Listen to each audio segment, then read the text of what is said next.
So here's the thing. What just happened? I make a tiny little unscripted video about Super Mario Wonder, and suddenly next thing I know, I've got a massive video, for my size at least, that a lot of people aren't happy about. Truth be told, this is the most negatively received video I've ever done. Which I really wasn't expecting because I didn't even think I said anything all that biting in this video.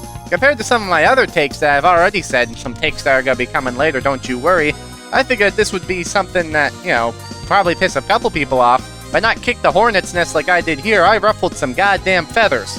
I'm going to chalk this up to me still being new to unscripted content. I didn't really have all my thoughts written down at the time. This was just a first impression. I didn't really know what I was getting myself into. So, to sort of play nice, I'm going to respond to a lot of these comments. I don't take this to be me making a video upset because, everyone disagreed with me. That's not what's happening here. I'm not upset that anyone disagrees with me. I'm a Sonic fan, for fuck's sake. If I demanded everyone agree with me, I would have taken a toaster bath years ago. Consider this just me taking the next step in this debate. I made my points, you made yours, and now I refute. I've watched your full video and I can say that it feels like if the game was an FPS shooter called Shadow Bros Wonder, this guy would be praising it, saying it's the best Nintendo has done for 2D Mario ever, because this guy's whole fucking video was complaining the Mario game was too much of a Mario game. Okay, so first of all, I don't know why, but saying that I like first-person shooters came up a lot in the comments section of this, or at least in the negative ones. So just to sort of put a cork on that really quick, Doom, Team Fortress 2, and the Bungie Halo games. Those are the only first-person shooters I actually like. Everyone else is dog shit. I couldn't even get into Overwatch, for fuck's sake. Secondly, obviously my issue isn't that it's too much like a Mario game. That doesn't make any sense. I like Mario games, I really do. But the thing is that Mario games usually innovate in at least some way when it comes to sequels, at least in ways that, matter. I'll get into the badges later, trust me. But let's look at each, mainline Mario game just quickly to sort of get through what I'm trying to say here. Mario 1 was the first one. Obviously, it's the most bare bones, it's the most stripped back. They probably didn't even know how many sequels they were going to have by then. But then Mario 3 came out, and that was the first one to actually theme its worlds. We had the simple ones like the grass world and the desert world, but again, that could be forgiven because it was the first one. But then we also had some more interesting stuff, like Big Small World or Pipe World. There was some stuff going on here. Super Mario World was sort of themed in its entirety. Everything in that game sort of had its own theme. It was supposed to be Dinosaur Island. And again, it was a graphical jump up. And even beyond that, we also got a lot more moves to work with. Mario 3 implemented the speed gauge, and Mario World would end up innovating on top of that with the cape, while also giving us the spin jump, a more powerful but less high jump that Mario could do that was honestly pretty helpful. And after Mario World, we got Mario 64, which added a lot of new moves to Mario, and also a lot of new worlds. And while a lot of them are derivative, there were a lot of new and interesting world designs in Mario 64, like a clock, a fortress for thwomps, a weird town where you could change the water level. There was a lot of shit going on, Meanwhile, the Mario Land games had tons of new and interesting worlds for Mario to go to. In Mario Land, you went to Easter Island, the cliffs of Dover, China. Then Super Mario Land 2, they went completely crazy. They had him going through space, they had him going through a giant Mario robot, they had him going through a horror-themed level, they had him going through a level where he was shrunk down to the size of an ant. There was a lot of neat stuff going on here. And that was sort of what Mario was. Every single game would introduce a new mechanic and new level ideas. Sunshine was completely themed around the tropics. Mario Galaxy obviously had the space theme going on. But then the new Super Mario Bros. Games came out and they just kept using the same world themes over and over and over. That's why people were upset with them. That's why they were such an issue. It's because it was lacking something that Mario had always done. Doing something new. New Super Mario Bros. 1 is the only one that really gets a pass because that was the first one. Basically everything afterwards, due to lack of innovation or trying anything different, is what caused the sub-series to stagnate. That's what I was trying to get across with the whole world concept thing. I know I really went off on one with that, but that's sort of what I'm trying to say. Once again, this game is just not doing a lot to innovate, and we're going to get more into that now with some other comments. The worlds are nothing alike into the Mushroom Kingdom.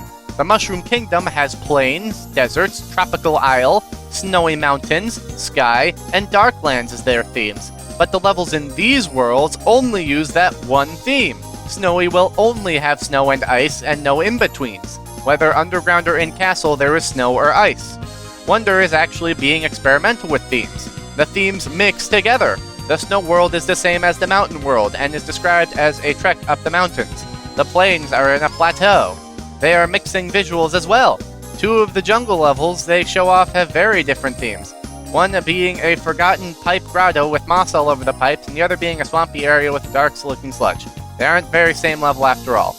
Okay, we're gonna have to sort of deal with this one in different chunks. First of all, are you implying that New Super Mario Bros. Never had different level themes throughout its worlds? Because I can prove that wrong very easily. When I captured footage for the background of the video, I went through the entirety of the first world of New Super Mario Bros. And they had 2 grassy levels, 1 water level, an underground level, and a sky level where you're jumping on mushrooms. And if you really want to be pedantic here, technically the final castle level in the world is also a lava world. That's 4 to 5 different level themes in this one grand world, and I know that they keep doing that shit in that game. I played that game a lot as a kid. So I went back and checked New Super Mario Bros. U because I'm not as familiar with that one. And I just sort of went to a random world, which was World 5. I just sort of clicked around. It looks like even in that game there are different level themes despite what world you're in. Whoopsie! Also, are you implying that the New Super Mario Bros. Games never had a level where you're on a snowy mountain before? I had to go back and look again to see if I can even find the examples that I pointed out. I think that this one is that pipe grotto one that he's talking about. And of course, there's a more obvious jungle one.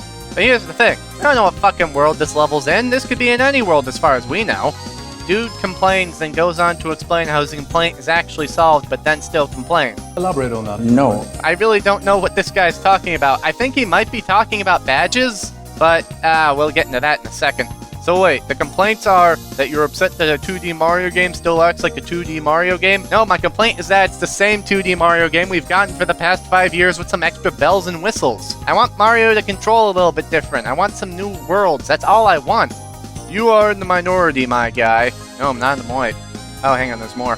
This game feels infinitely different from any new Super Mario Bros. Game, but of course there's gonna be that one guy who's like, oh look, a desert-themed area. Clearly this game is lacking identity, even though the desert is themed in a completely epic and original way.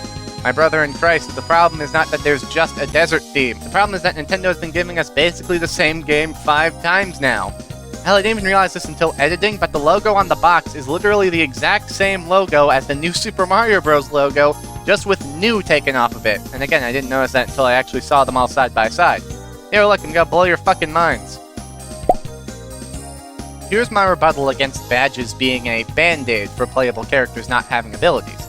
Having the main characters play the same, I think, is good because when playing multiplayer, everyone can do everything, and having the badges makes it so that you can select your favorite out of the bunch, but not have to consider what ability would be the best for the level. That's what the badges are for. This is honestly a really good comment. I just kind of wanted to highlight it because it's a kind of interesting take. I certainly don't necessarily agree with it, but this is where we have to start getting into the very important difference between objectivity and subjectivity. Obviously, as I should not have to specify, I'm speaking extremely subjectively here. These are just my opinions. I personally would rather have a game with less characters that all control differently than a game with more characters that all control the same. But if that's what they're going for, I can at least see people having fun with it. But I still don't think that really gets away from the whole band-aid argument, because at the end of the day, we're still kind of getting the same thing. Characters that control differently. The only problem is that here, the levels are not going to be designed around those unique control styles. That's the problem. What's the point of having characters that can control differently if the level's not going to be designed around it in any way? Who gave him the confidence he thinks he has? I did. I don't need your permission to say my opinions. Bro's voice makes me want to rip my hair out like... What the fuck is going on with this guy's profile pic? I know you don't care about most of the comments, especially this one. Correct! Because you can't handle them. Incorrect. The world's complaint is very stupid. You do realize that worlds are limited. You couldn't even name some new and original worlds. If you're on the dev, don't share an opinion, especially criticism. One additional thing. The game hasn't released. That means nothing you say matters so far. Alright, first of all, these were my thoughts on the Direct and what the game was looking like. Obviously, the game isn't even out yet. I said that at the end of the video. Play the clip to prove it. No, I shouldn't really be talking about this game's quality yet. It's not even out yet. But just based on what I'm seeing here, it just looks like it's going to be another game that's just a generic 2D Mario game. Secondly, I'm only saying that you can critique something if it's in your field. Okay. I guess people who haven't made a movie before can't be movie critics. People who haven't written books before can't be book critics, and so on and so forth. Thirdly, despite the fact that I did come up with some new world themes off the top of my head in that last video, I'm going to play your game. I'm going to come up with not one, but a whole 7 new world themes for this upcoming hypothetical version of New Super Mario Bros. Wonder. Because this game says it has 7 worlds, we're just going to take that at face value. So for the first world, you still want it to be calm and relaxing to sort of ease players in, but you still want it to be something that's a little bit different. So how about instead a nice comforting beach area? Relaxing, you're on the sand, maybe there's a little gimmick where the water will rise and fall with the tide. A nice, relaxing first level, get you into the game, maybe even get you used to the swimming too, because that's going to come back later. World 2, city level. Mario and friends are jumping from rooftop to rooftop, and there's other levels to change up the pace where you're on the ground. And maybe there's a gimmick where there's stoplights all over, and when they change from green to red, you gotta hop up on these little floating platforms, because otherwise the cars are gonna come through and they're gonna hit you. You know, that's something you could do. For World 3, how about playing to the fact that this is the Flower Kingdom and have Mario and friends jumping across giant flowers, kind of like the giant mushroom levels that you'd see in the past games, but, you know, adding a bit of visual variety. Maybe have a new mechanic where the flowers are spinning. I don't know why, but flowers spinning just kind of feels right. You hop on one, it spins around a little bit, and you just kind of gotta, you know, time your jumps right. World 4 can be Shining Falls, because that one's already a new one. That can be the water level. World 5, Giant Tree. That's the whole level. It's a giant fucking tree. Maybe, I don't know, you make it work like they gotta cross this big old ocean and the tree's the only way they can get by. Mario and friends are jumping from branch to branch, they're hopping on fruit that makes them bounce up. It'd be a fun little level for a bit. World 6, make it an industrial level. Basically, the whole level is just one giant factory Mario and friends are running through. They're riding conveyor belts, they're swinging from bars, they're gonna have the pistons going up and down that you got a platform between, you know, stuff like that. I know that kind of rips off Sonic a little bit, but you know, Mario won that race years ago, we can take a little bit of a victory lap. And finally, we got the last world, and there's a couple of ways you can go with this. One of them is the typical fire world, but like I said, we're going completely original. So how about this idea? A complete fucking mess. First you start off and you got the fire world, you think that's what it's gonna be, but then suddenly portals start opening up because Bowser's been fucking with everything so much and everything just starts going crazy. After all, the concept of the game is that Bowser is actively messing with the world, so have the final world be a messed up world. You're jumping over lava, sure, but this time there's flowers popping out of portals, or water just kind of floating there. You know, just go completely loose with it. Completely design the level just for the fun of it. Don't even worry about consistency. And just get away with it because of the excuse that Bowser is messing everything up. That's the plot of the game. So, it works. At least if you ask me, it would. And there you have it. 7 brand new worlds you can travel through in your brand new Mario game. Bada bing, bada boom. I disagree with almost every aspect of this video. Don't get me wrong, while I would still love more unique world themes, what we still get with Wonder isn't bad, and there's interesting thematic elements like how World 2 has you scaling a mountain. The fact that levels can be built on top of each other to tell a larger story is exciting, even if the story it's telling is as simple as just scaling a mountain. Reminds me of Yoshi's Island or Mario Land 2, and some of the more memorable levels from those games, where the levels are cohesive and the worlds you explore feel like a real place. Compared to New Super Mario Bros. U, where they tried to have a connected world, and despite having a few interesting ideas, they failed due to how disconnected not just each level, but each area felt from each other. The problem with New Super Mario Bros. Games isn't the themes themselves, it's that they repeat the exact same themes over and over, with the exact same music, and failed to do anything interesting with them. Your criticism of the badge mechanic makes no sense either. Yes, some badges are going to be situational, that's the entire point. You can swap them out at any time, even after you die. A badge that's situationally useful still has some situations it can work with. I don't understand your criticism of the invisibility badge at all. It isn't supposed to help you, it's supposed to be a fun badge that recontextualizes how you approach a given level.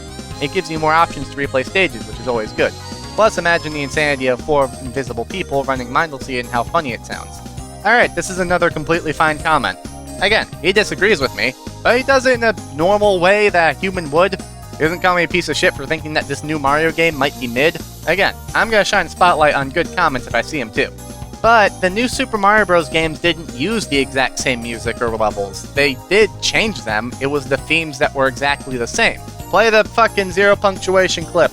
You guessed it, it's the classic ditty, Grasslands, Desert, Ocean, Jungle, Ice World, Fire World, Boss. I looked back at the direct for the sake of this, and it does say that you can change badges after you die, but I still don't feel like that the game's going to be designed with that in mind. Let's go back to the Daisy example really quick. They show Daisy going up against this really tall enemy, and they say that you can use the crouch jump badge to get over it. What if you don't have the crouch jump badge? It doesn't say you can swap badges in the levels. If that were the case, I would be singing a completely different tune. I would be totally on board with it if you could swap them mid-level. It would certainly slow down the pace maybe a little bit to have to do that, but it would certainly open up a lot more variety. But like I said, they only say you can change it before you enter a level, at the world map, or after you die. Which leaves us with two options when we're up against this tall guy and we don't have the jump equipped. Is there another way to defeat this guy without having the badge, or am I going to just have to die and redo everything that got me to this point? Even if there's a checkpoint literally right before this guy, I don't like the idea of having to waste a life just because I didn't have the forethought to see this tall guy who's going to be in this level. And again, if there's a way to beat him without the crouching high jump, then I'm not going to bother re-equipping it for that guy because I can just beat him the other way. You know what I'm trying to say? All in all, though, I still think that this is a decent comment. I'm trying to shine a spotlight on at least some comments that disagreed with me that I thought were good. Because, you know, I'm all for having different opinions. I'm not for an echo chamber at all. It's just that I don't agree with a lot of this is all. And I think that'll do it for about today. This recording session's going on pretty long. I do want to end off saying one more thing, though. When I was getting screenshots for this video, I noticed that there were people in the comments that were really fighting out for me. With all due respect, please don't do that. I like having support, don't get me wrong, and it certainly was nice to see that there were people that agreed with me in my original video, but I'm an adult. I don't need people going out and starting fights and defending my honor because, you know, some people said that my opinion on a Mario game was kind of crap. I'm fine, I can take it. Thank you very much for trying to be nice, but in the future, if you really want to support me, just leave a like, a comment, maybe share a video with your friend if you think they'd like it, that sort of stuff. Don't worry about fighting for me, I can take this sort of thing. But with that, I think that wraps this video up. I hope you guys can at least see my points, and I hope this video doesn't get anyone else mad at me. I'm Sir Strongman, and that was the thing. Also, I promise big videos are coming soon, don't worry about it. I'm almost done editing both the Digimon video and the Sonic Adventure 2 video. They're coming, don't worry, they're coming.